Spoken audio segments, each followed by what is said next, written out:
नमस्ते दोस्तों, पुनर्वापसी परिवार में आपका स्वागत है। दोस्तों, जैसा कि मैं बताना भूल गया था कि पहले मेरा पोस्टिंग गुमला में था और चूँकि फ़ार्म तो अपना रांची में था, लेकिन अब मेरा ट्रांसफ़र वहाँ से अब बोकारो हो गया है और अब कई ज़्यादा फ़ार्म पे भी थोड़ा-सा उथल-पुथल हो चुका है, चूँकि अब फ़ार्म पे कम समय दे पा रहे हैं। लेकिन अपनी गौशाला रांची में तो है ही, लेकिन कुछ अपनी प्यारी गौ माता को मैं अब अपने घर पे ले आया हूँ। और ये सब आप मिल सकते हैं। आप जानते हैं ये कृष्णा है और ये कुंती है। और आप ये देखेंगे दोस्तों कि जब मैं आता हूँ तो सब गौ माता कितनी खुश हो जाती है।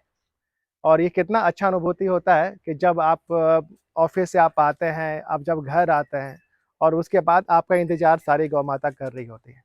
आप देखेंगे एक-एक करके सारी गौ माता पास आएँगी और प्यार करने का प्रयास करेंगे। है ना कृष्णा?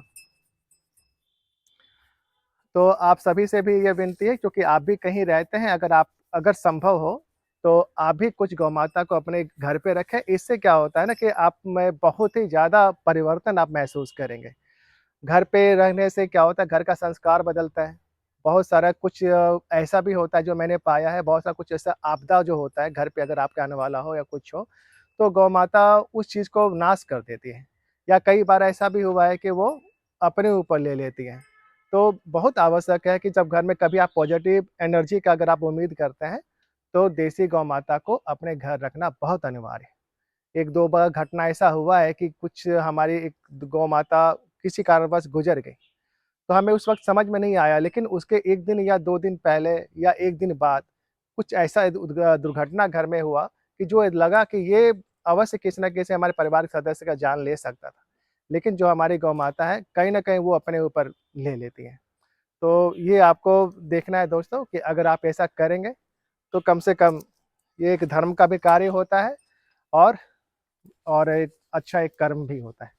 तो बस यही गुज़ारिश मैं आप सभी से करना चाह रहा था कि आप अगर थोड़ा-सा प्रयास करेंगे, तो ये संभव हो पाएगा। आप देसी गौ माता को जितना ज़्यादा बढ़ावा दे सकें दोस्तों, मैं आपसे यही उम्मीद करता इसके बारे में बताऊँ दोस्तों, ये मेरी कुंती गौ माता है और ज़बरदस्त ये गाय, इतनी प्यारी है और इसका स्किन भी इतना पतला, इतना मुलायम और ये गाय का लगभग 10 महीना हो गया है दोस्तों दूध देते हुए कंटिन्यू।